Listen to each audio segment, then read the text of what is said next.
Breaking बातमी पाहूया। उपमुख्यमंत्री सुनेत्रा पवार धायरीमध्ये पीडित मुलीच्या कुटुंबियांची भेट घेण्यासाठी पोहोचल्यात। सुनेत्रा पवार यांनी मुख्यमंत्र्यांना फोन देखील केलेला आहे। उपमुख्यमंत्री सुनेत्रा पवार या धायरीमध्ये पोहोचल्यात। पीडित मुलीच्या कुटुंबियांशी त्यांनी भेट घेतलेली आहे आणि त्यांच्याकडून विचारपूस केली जाते, संपूर्ण माहिती जाणून घेतली जाते। अभिजित पोते आमचे प्रतिनिधी या संदर्भात अधिक अपडेट देतील। अभिजित, सुनेत्रा पवार तिथे पोहोचले आहेत, काय सध्या तिथली घडामोड? नक्कीच आपण पाहतोय की पुण्यात जी घटना नसरापूरमध्ये काल घडली, ती मुलगी तिच्या आजीच्या गावी आली होती, पण ती राहायला पुण्यातल्या धायरी परिसरात आहे। धायरी परिसरात असणाऱ्या DSK विश्व या सोसायटीमध्ये त्या मुलीचं, त्या चिमुकलीचं कुटुंब राहते। तिचे आई बाबा राहतात, तिचे मामा राहतात। आता सुनेत्रा वहिनी त्या कुटुंबाचं जे घर आहे DSKचं, खरं तर त्या चिमुकलीचं, तिच्या घरी पोहोचलेल्या आहेत। तिच्या नातेवाईकांशी, तिच्या आई वडिलांशी सुनेत्रा वहिनी संवाद साधणार आहेत। मदतीचं आश्वासन सरकारकडून सुनेत्रा वहिनी घेऊन आलेले आहेत।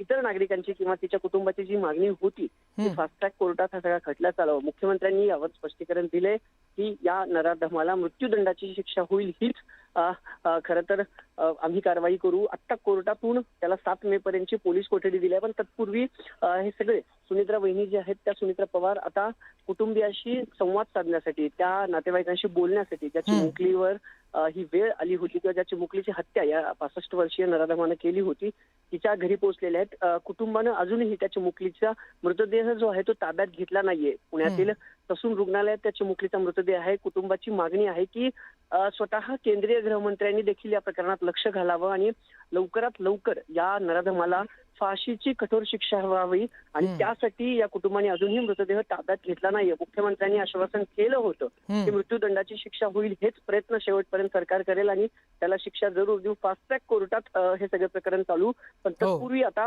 या कुटुंबियांशी संवाद साधण्यासाठी किंवा त्यांना विनंती करण्यासाठी म्हणा, सुनेत्रा पवार सरकारतर्फे खरं तर धायरीच्या त्याची मुलगीच्या घरी पोहोचलेल्या पाहायला मिळत आहेत। सुनेत्रा पवार तिथे पोहोचल्या आहेत, कुटुंबियांशी संवाद साधतायत। तिथले कुटुंबीय ग्रामस्थ संतप्त झालेले आहेत, अतिशय आक्रमक झालेले आहेत आणि कठोरातली कठोर शिक्षा देण्याची मागणी केली जाते। आपण पाहतो या दृश्यांमध्ये मुख्यमंत्र्यांना फोन सुनेत्रा पवार यांनी केला।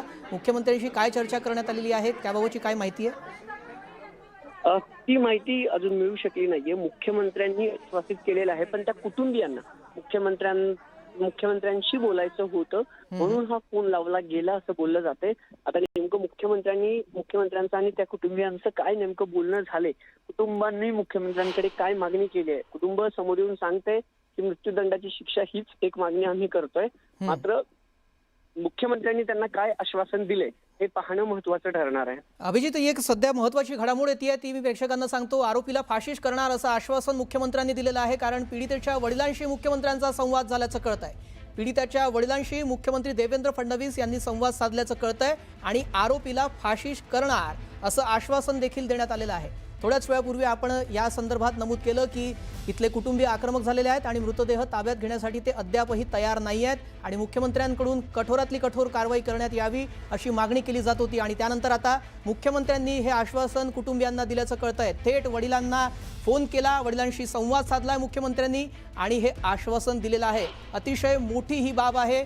पीडितेला न्याय मिळवून देण्यासाठी मुख्यमंत्री जो पूर्ण प्रयत्न करावा लागेल तो पूर्ण प्रयत्न करतील अशी याआधीच त्यांनी माहिती दिलेली होती आणि आरोपीला फाशीच देणार असं आश्वासन देखील मुख्यमंत्री फडणवीसांनी दिलेलं आहे।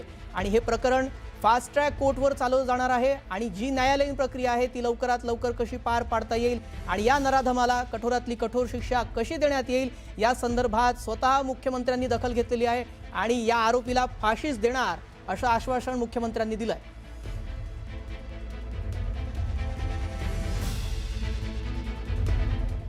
यानंतर